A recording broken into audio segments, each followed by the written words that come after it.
In the modern digital landscape, have you ever stopped to wonder why your hand instinctively reaches for your smartphone the moment you feel a flicker of boredom?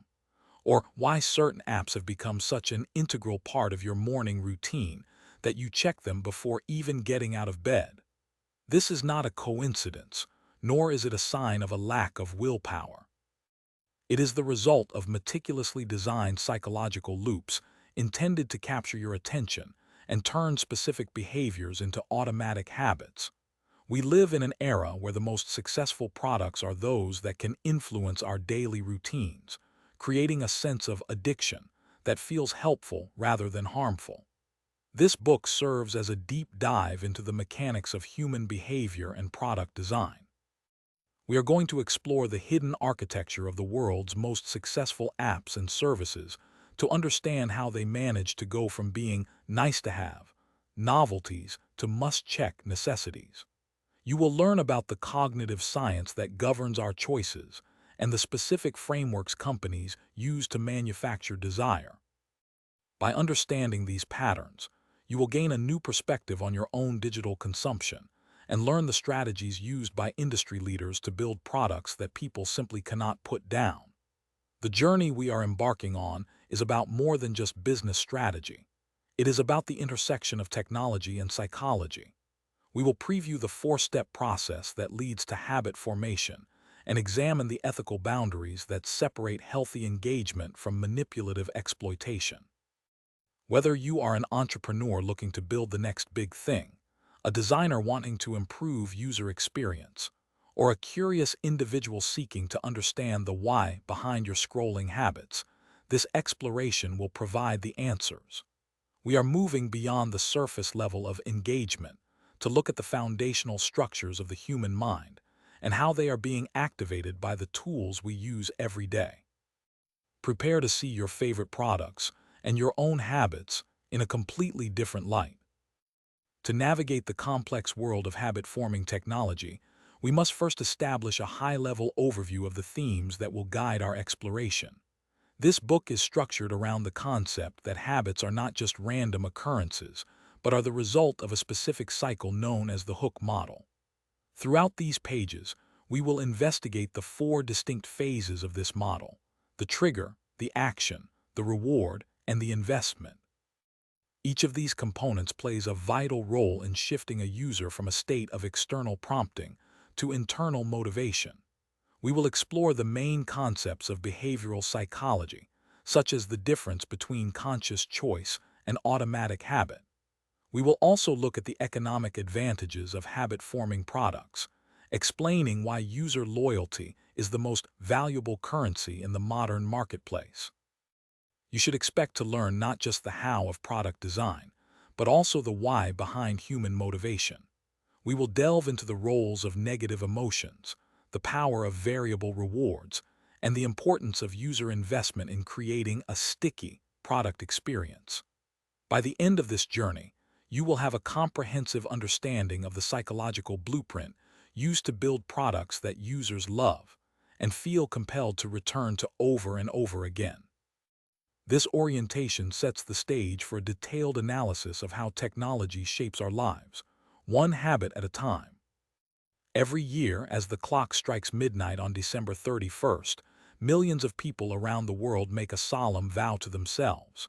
These New Year's resolutions are often centered on self-improvement: quitting a smoking habit, reducing alcohol consumption, eating more nutritious meals, or finally committing to a rigorous exercise schedule. In that moment of transition, the commitment feels absolute. We are genuinely convinced that this year will be different and that we have the willpower to transform our lives. However, a strange phenomenon occurs shortly thereafter. By the time January 5th rolls around, a significant portion of these well-intentioned individuals find themselves right back where they started, perhaps lounging on the sofa, opening a bag of salty snacks, or reaching for a beer, despite their previous promises. Why is this transition so difficult? The answer lies in the nature of habits. Habits are essentially behaviors that we have performed so frequently that they have become etched into our subconscious. They are activities we engage in with little to no conscious thought. When we act out of habit, our brain is essentially on autopilot.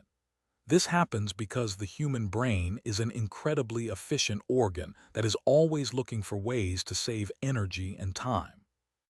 In any given situation, the brain prefers to repeat whatever action worked in the past rather than expending the cognitive effort required to evaluate a new course of action. Consider a common habit like nail biting. Most people who bite their nails don't make a conscious decision to do so. Instead, the habit likely began as a response to a specific stimulus, such as feeling nervous or stressed. At some point in the past, the act of nail biting provided a momentary release of tension. The brain noted this success and stored it as a solution for future stress. Now, whenever that individual feels a sense of anxiety, the brain automatically triggers the nail-biting response without the person even realizing it. The primary challenge with habits is that they are remarkably persistent. Once a neural pathway is established through repetition, it is very difficult to erase. Scientific research has demonstrated that even when we successfully change our daily routines, the original neural pathways associated with our old habits remain intact. They don't disappear, they simply become dormant. This is why they can be reactivated so easily by a familiar trigger or a moment of weakness. To illustrate this, consider the recovery process for alcoholics. Statistics show that roughly two-thirds of individuals who complete a formal detoxification program will return to drinking within a single year. The old grooves in the brain are still there, waiting for the right circumstances to pull the individual back into the old pattern. Given the strength of these existing patterns, how can anyone hope to adopt a new, positive habit? The most effective strategy is frequency of repetition. The more often a behavior is performed, the more likely it is to become a habit. A notable study involving university students focused on the habit of flossing teeth. The researchers found that the students who were most successful in making flossing a permanent part of their routine were those who did it most frequently. The sheer number of repetitions helped to hardwire the behavior into their daily lives. However, frequency is not the only factor. If a behavior cannot be repeated every single day, it must offer a high degree of utility to become a habit. A prime example of this is the online retail giant, Amazon. Most consumers do not shop on Amazon every single day. For many, it is a weekly or even monthly occurrence.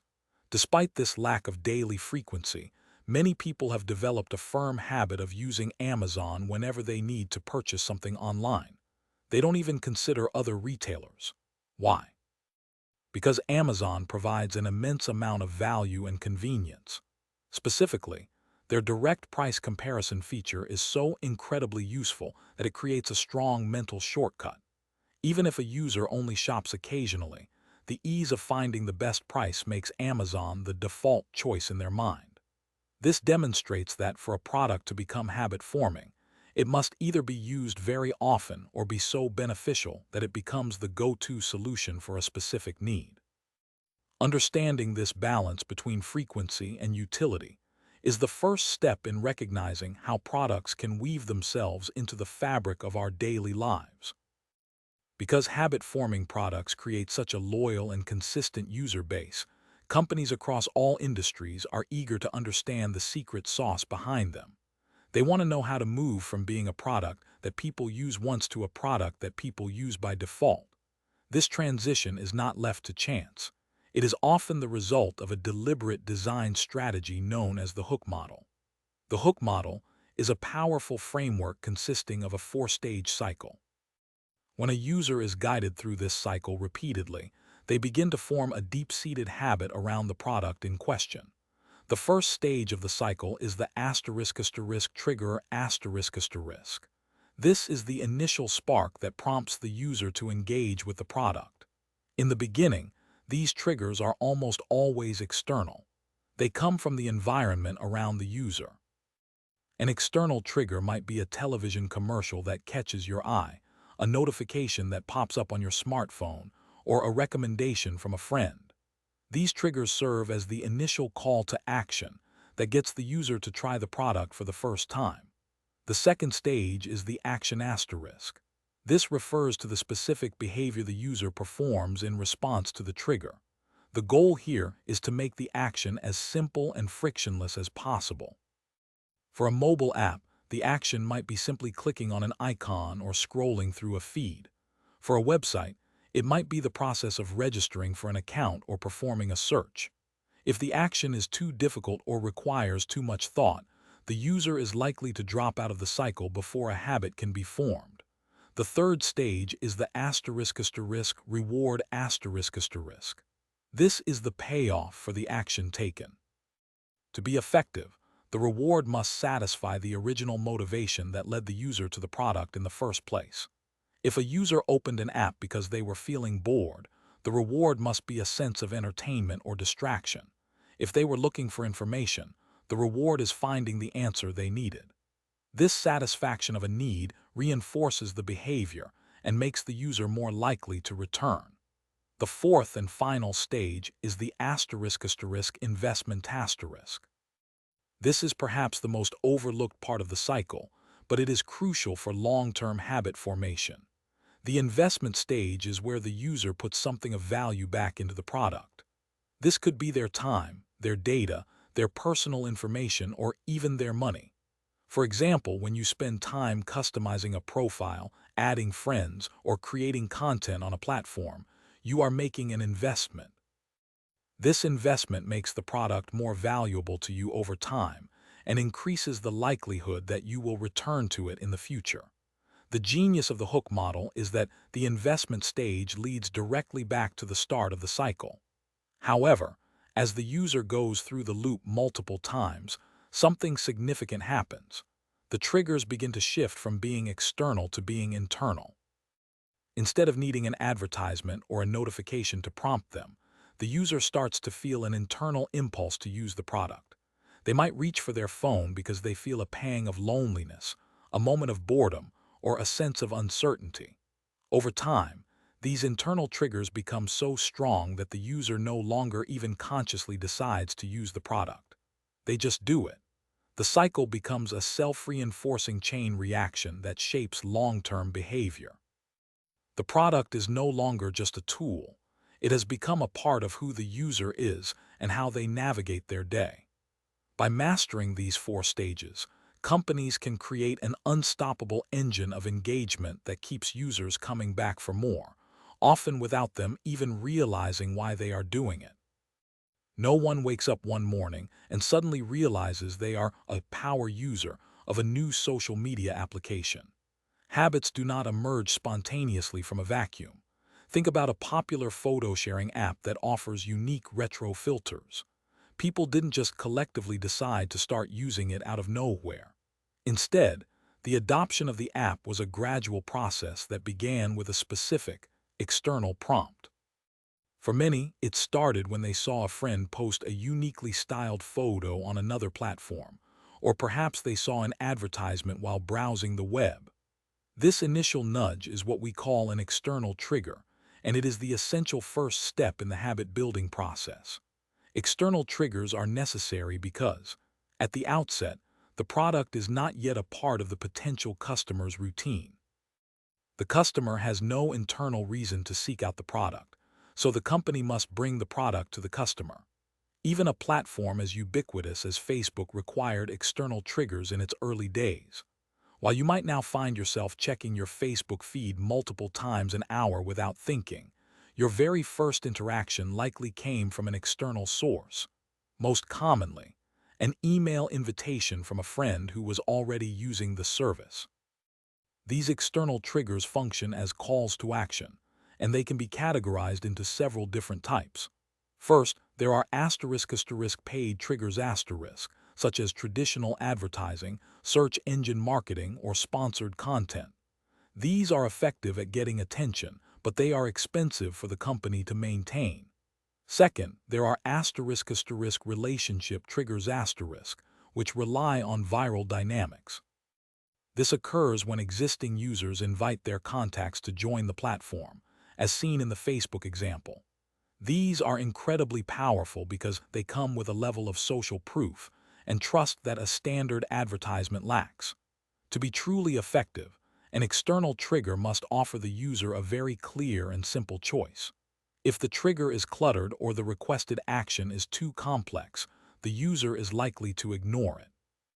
Human attention is a scarce resource, and if we encounter friction early in the process, we simply move on. Imagine you are interested in joining a new professional networking site. You click on a link, the trigger, but instead of a simple sign-up form, you are met with a landing page that is difficult to navigate, or you find that the registration process requires you to answer 50 different questions. In this scenario, the friction is too high. You are very likely to give up, close the tab, and forget the site ever existed. On the other hand, if that same site features a prominent, brightly colored button that says "Register with one click," the barrier to entry is almost non-existent. The trigger is clear, the action is simple, and the user is far more likely to engage. Effective product design focuses on removing every possible obstacle between the trigger and the action. By making the initial step as effortless as possible, companies can successfully pull users into the first turn of the hook model. This initial engagement is the gateway to the more complex psychological work of internalizing the habit, but it all starts with a well-timed, easy-to-follow external prompt. While external triggers are vital for getting a user started, they are not a sustainable way to build a long-term habit. Relying solely on advertisements or notifications is both expensive and unpredictable for a company. A business cannot guarantee that a customer will see an ad at the exact moment they need the product. Therefore, for a product to truly become habit-forming, the trigger must eventually migrate from the outside world into the user's own mind. This is the transition to *internal triggers*.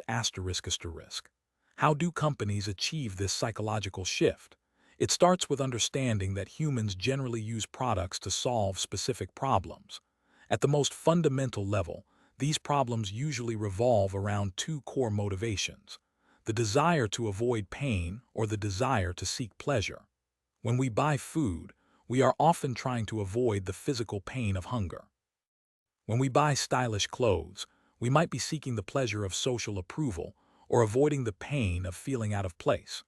When we reach for our smartphones, we might be seeking the pleasure of entertainment or avoiding the pain of social disconnection. An internal trigger is formed when a user makes a strong mental association between a specific product and the solution to one of their problems. Every time the product successfully solves the problem, the association is reinforced. Eventually, the mere feeling of the problem, the itch, is enough to trigger the thought of the product. The user no longer needs an external notification. They feel the impulse from within. Interestingly, the most potent internal triggers are often negative emotions. Think about the last time you felt a sudden wave of boredom while waiting in line at a grocery store. What was your immediate reaction? Most likely, you pulled out your phone to check a social media feed or a news app. In this case, boredom acted as the internal trigger. The pain of being unoccupied for even a few minutes prompted the habitual response of seeking digital distraction. Similarly, many of us use social networks as a way to alleviate the fear of being socially disconnected or the stress of living in uncertainty. When we encounter a fact we don't know or a question we can't answer, we don't sit with the uncertainty. We immediately Google it. The feeling of not knowing has become an internal trigger that points directly to a specific search engine. Once these internal triggers are firmly established, the user is hooked. They will start feeling the impulse to use the product more and more frequently, often in response to subtle emotional shifts throughout the day. However, it is important to note that a trigger, whether internal or external, is only a cue. It is a signal that tells the brain to take action. Whether the user actually follows through and uses the product depends on two other critical factors: their level of motivation and their ability to perform the action. A trigger sets the stage, but the rest of the behavioral equation must be in place for the habit to take hold. To understand why we take action in response to a trigger, it is helpful to look at a specific model of human behavior. Imagine a stage hypnotist who selects a volunteer from the audience. The hypnotist gives a command, and the volunteer immediately performs a specific task, like clucking like a chicken. In this theatrical setting, the trigger, the command, seems to lead directly to the action. However, in the real world of product design, a trigger alone is rarely enough to guarantee a response. According to behavioral scientist B.J. Fogg, a person only takes action when three preconditions are met simultaneously. There must be a trigger asterisk. The person must have sufficient motivation and the person must have the ability to perform the action. If any of these three elements is missing or insufficient, the behavior will not occur.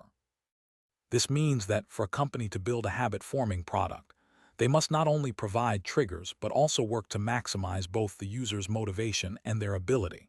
When a company looks at these two levers, motivation and ability, they should almost always prioritize increasing the user's ability first. The reason is simple. It is significantly easier and cheaper to make a product easier to use than it is to change a person's fundamental motivations.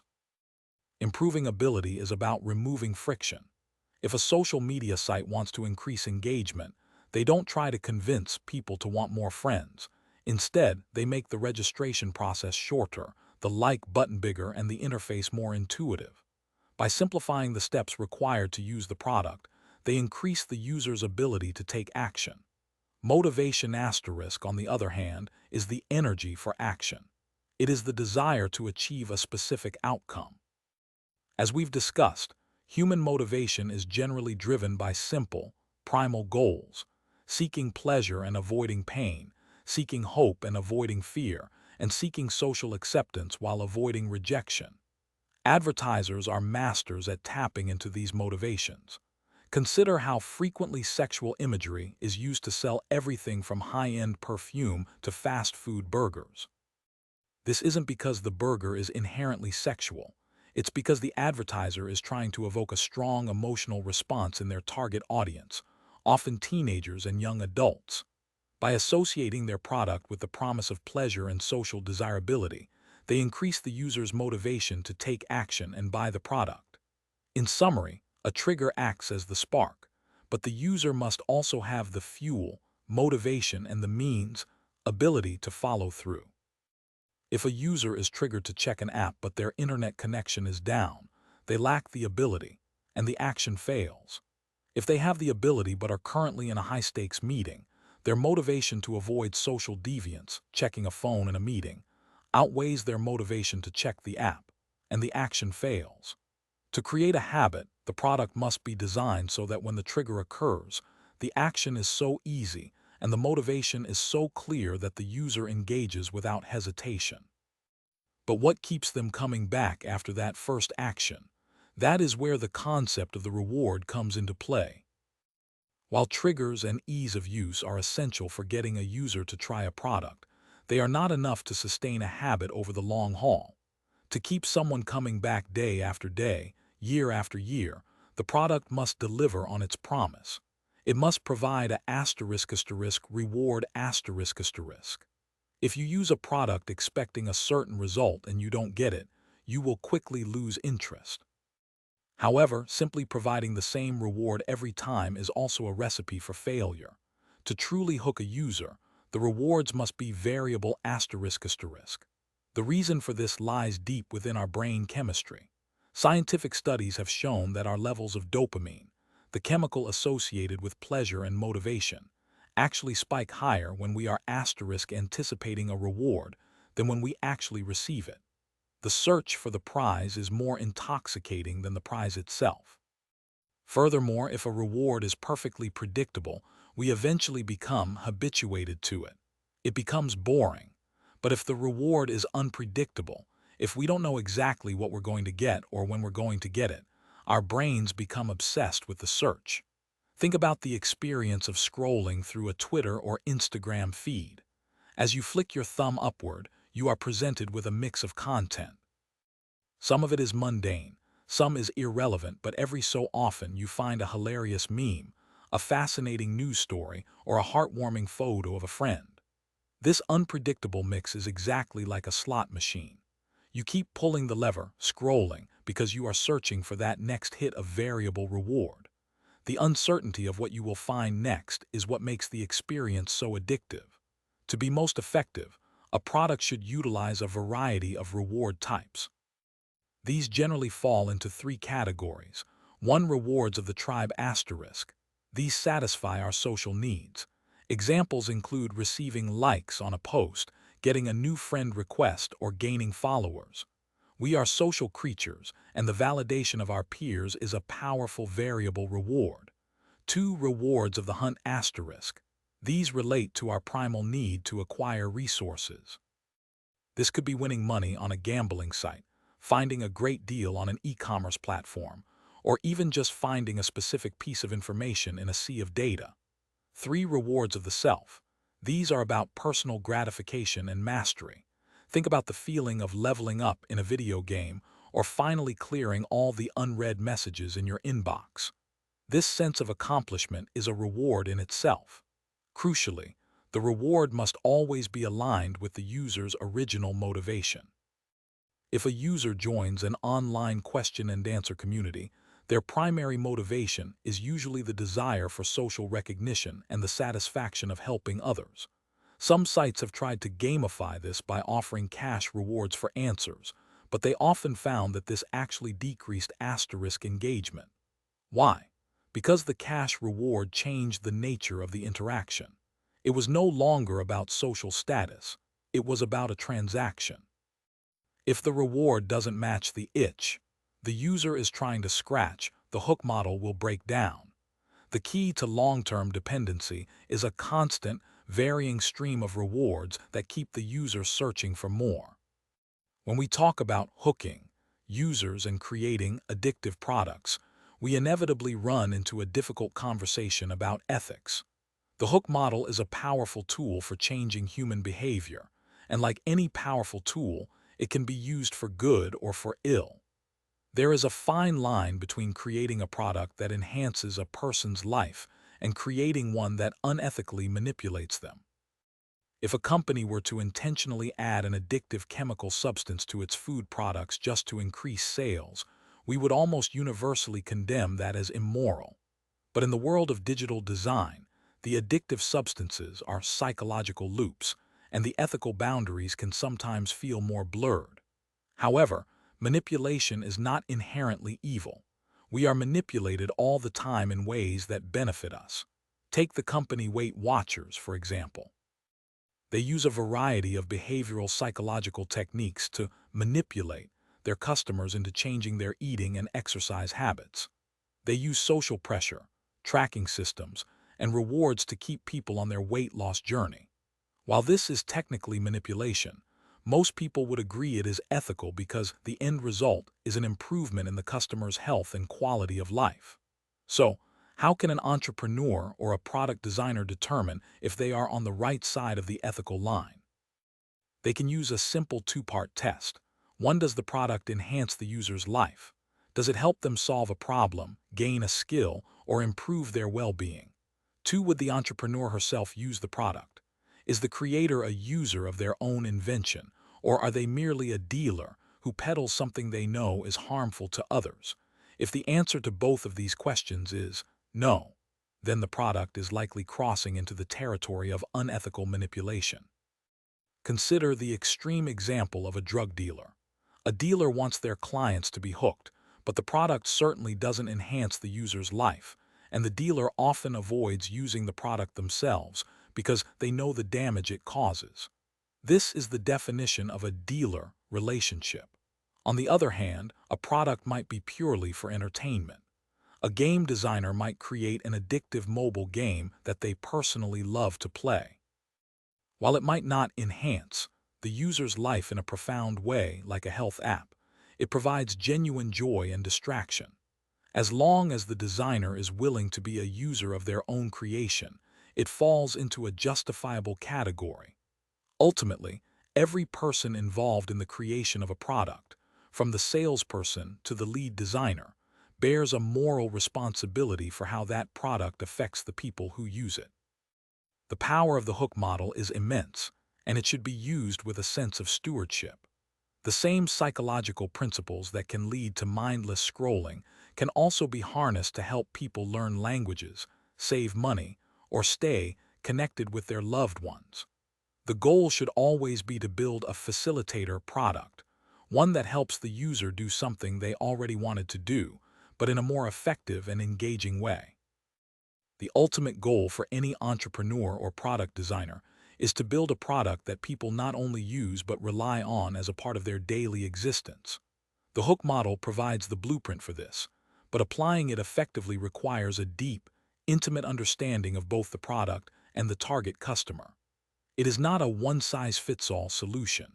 In fact, the first step in using this model is to determine if your product even should be habit-forming in the first place. Not every successful business needs to rely on habits. Consider a life insurance policy. This is a vital product that millions of people buy, but it is not habit-forming. You buy it once, you set up the payments, and then you largely forget about it. There is no need for a hook, because the product does not require frequent daily engagement to be successful.